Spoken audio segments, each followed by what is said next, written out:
नमस्कार दोस्तों, स्वागत है आपका स्टडी फॉर सिविल सर्विसेज में। वीडियो को पूरा देखिए। कोई भी आपका फीडबैक है, कोई सजेशन है, तुरंत वीडियो में कमेंट करके जरूर बताइए। अच्छा लगे तो वीडियो लाइक जरूर कर लीजिए और ऐसे वीडियो लगातार फ्री में पाने के लिए चैनल को तुरंत सब्सक्राइब कर लीजिए और बेल आइकन को जरूर टैप कर लीजिए ताकि आगे भी सारे वीडियो आपको मिलते रहे। यूट्यूब में फॉलो करते हैं तो प्लीज ये वाला फ्री टेलीग्राम चैनल जरूर ज्वाइन कर लीजिएगा। सारे नोटिफिकेशन, सारे अपडेट यहीं पे आते हैं, ध्यान रखिएगा। स्टडी फॉर सिविल सर्विसेज का कोई भी पेड ग्रुप अगर आपको ज्वाइन करना है तो सिर्फ 8564805309696086089483864455 यही नंबर है हमारे, सिर्फ जहां पे कॉल या व्हाट्सएप कर सकते हैं।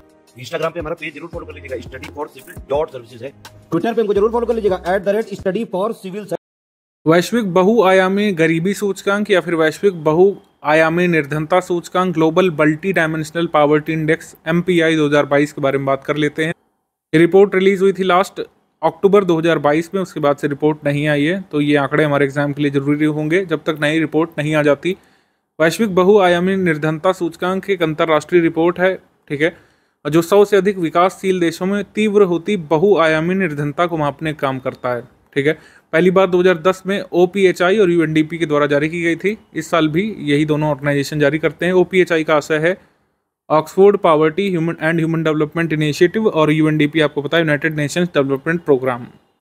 लास्ट ईयर भी हमने नोटिस किया था कि निर्धनता से संबंधित एक स्टैटिक फैक्ट पूछा गया था। UNDP ने कौन कौन सी कैटेगरीज पॉवर्टी की रिकॉग्नाइज की है, तो इन्होंने आय निर्धनता और मानव निर्धनता दोनों को रिकॉग्नाइज किया है और यही दोनों कंपोनेंट्स बनाते हैं मल्टी डायमेंशनल पॉवर्टी को। यानी बहुआयामी निर्धनता निर्धारित होती है आय की निर्धनता से और मानव निर्धनता से।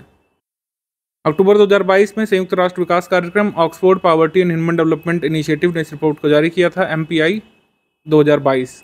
MPI पर UNDP की 2022 की रिपोर्ट जारी की गई थी। इसमें 111 विकासशील देशों को इस बार शामिल किया गया था।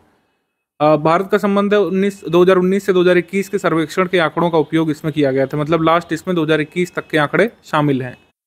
इनके प्रोजेक्शंस के अनुसार भारत में 16.4% आबादी बहुआयामी रूप से गरीब है, यानी कि मल्टी डायमेंशनली पुअर लोग भारत में कितने हैं जनसंख्या के 16.4%, जबकि 18.7% बहुआयामी निर्धन होने की कगार पर हैं, यानी कि भेद्य हैं कि वो जल्द ही बहुआयामी रूप से निर्धन हो सकते हैं। Vulnerable to multi dimensional poverty, तो मल्टी डायमेंशनली पुअर कितनी जनसंख्या 16.4% और कितनी वल्नरेबल है इस तरह की पॉवर्टी के प्रति 18.7%। वैश्विक परिदृश्य में इन्होंने कहा कि विश्व के करीब 1.2 बिलियन लोग बहुआयामी निर्धनता के शिकार हैं। विश्व में सबसे अधिक निर्धन लोगों की संख्या उप सहारा अफ्रीकन रीजन में है, सब सहारा अफ्रीकन रीजन में, और इसके बाद दक्षिण एशिया में सबसे ज़्यादा निर्धन लोग हैं। ये तो हर कोई प्रोजेक्ट कर सकता है, ये कोई रुझान इसमें बहुत सालों से नहीं चेंज हुए हैं। विश्व में 228.9 मिलियन गरीब भारत में है, इसके बाद नाइजीरिया में सबसे सर्वाधिक लोग गरीब हैं। तो पूरी रिपोर्ट में सर्वाधिक निर्धन लोगों की संख्या के मामले में टॉप पर कौन है? इंडिया को इन्होंने रखा है और सेकंड पर रखा है नाइजीरिया को। ये बहुत इंपॉर्टेंट आंकड़ा है, ये पूछा जा सकता है हमारे एग्जाम में कि सेकंड पर कौन है। इंडिया के बाद सेकंड पर नाइजीरिया है।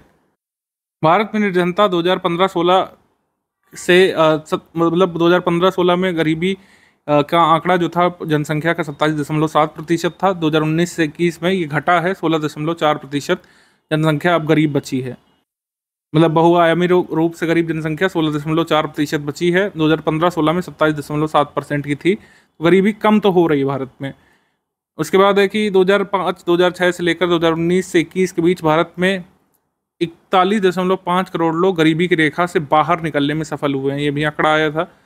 2015-2016 में सर्वाधिक गरीब राज्य बिहार में देखे गए थे। MPI मूल्य में निरपेक्ष रूप से सबसे तेज कमी देखी गई थी, मतलब बिहार एक पुअर स्टेट जरूर है, अभी भी है, लेकिन MPI वैल्यू में सबसे तीव्र घटोतरी यहीं पे हुई है, मतलब बहुत जल्दी लोग यहाँ पर मल्टी डायमेंशनली पुअर नहीं रहेंगे।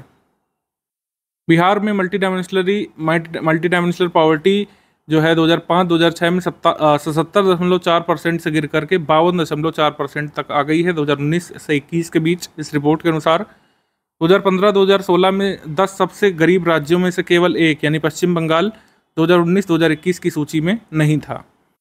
2019-2021 में भारत के सबसे मल्टी डायमेंशनली पुअर यानी बहुआयामी निर्धन राज्य कौन से हैं? बिहार टॉप पर, फिर झारखंड, फिर मेघालय, फिर मध्य प्रदेश, उत्तर प्रदेश, असम, ओडिशा, छत्तीसगढ़, राजस्थान। अब इसमें ये क्वेश्चन बना सकते हैं कि भाई मल्टी डायमेंशनली पुअर जो स्टेट हैं, बहुआयामी निर्धन राज्य हैं, उनमें से टॉप 10 में कौन सा शामिल नहीं है?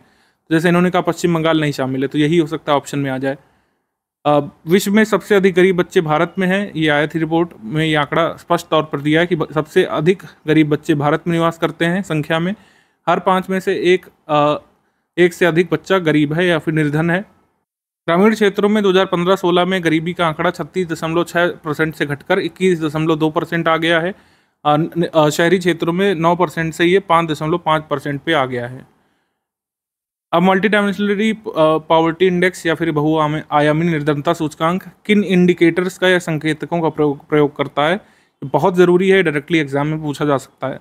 बहुआयामी निर्धनता सूचकांक बनाने में किन संकेतकों का प्रयोग किया जाता है, तो एक होता है हेल्थ यानी कि स्वास्थ्य, दूसरा होता है एजुकेशन यानी कि शिक्षा, और तीसरा होता है रहन सहन का स्तर यानी कि स्टैंडर्ड ऑफ लिविंग। यूएनडीपी का जो ह्यूमन डेवलपमेंट इंडेक्स यानी कि मानव विकास सूचकांक भी जो आता है, उसमें भी ऐसे ही मिलते जुलते संकेतकों का प्रयोग किया जाता है, जैसे कि जीवन प्रत्याशा, लाइफ एक्सपेक्टेंसी जिसको आप हेल्थ से रिलेट कर सकते हैं, शिक्षा तो डायरेक्ट है, पर कैपिटा इनकम यानी कि आप स्टैंडर्ड ऑफ लिविंग से इसको एसोसिएट कर सकते हैं। तो HDI में 3 इंडिकेटर होते हैं, life expectancy, education, per capita income, सामाजिक असमानता नहीं होती है, और MPI में भी 3 इंडिकेटर हैं, health, education, standard of living. तो आगे बढ़ते हैं हम लोग। ये तो हो गई MPI की बात, बहुआयामी निर्धनता सूचकांक की बात। भारत में निर्धनता के आकलन से संबंधित जो बॉडी है वो कौन सी है, वो बॉडी नीति आयोग है। नीति आयोग जो है गरीबी रेखा का निर्धारण करती है, लेकिन आपको बताना चाहिए गरीबी रेखा को निर्धारित करने के लिए कौन सा संगठन आंकड़े इकट्ठा करता है, सर्वेक्षण करता है, तो उसका आंसर NSSO होगा, ऑप्शन नंबर बी। ये बहुत ज़रूरी है ये फ़र्क जानना, ये क्वेश्चन कई बार आ चुका है, ठीक है। अगर कहें पॉवर्टी एस्टिमेशन का कार्य किसका है, तो ये नीति आयोग का है। हालांकि किस आंकड़े का प्रयोग ये करता है नीति आयोग, तो इसका आंसर हो जाएगा NSSO। ये तो बात हो गई कि कौन करता है, लेकिन भारत में गरीबी अनुमान हेतु निम्नलिखित में से कौन सी विधियों का प्रयोग प्रेजेंट में किया जाता है। ये क्वेश्चन जो है UPPSC प्रीलिम्स 2020 पेपर का है, और इसमें फाइनल आंसर की माना गया था कि इसमें 3 मेथड का प्रयोग किया जाता है। हेड काउंट रेशियो, सेकंड है कैलोरी इनटेक, और थर्ड है house hold consumption expenditure. Bharat में पर कैपिटा इनकम को नहीं कंसीडर किया जाता है पॉवर्टी एस्टिमेशन में, ये बात ध्यान रखिएगा।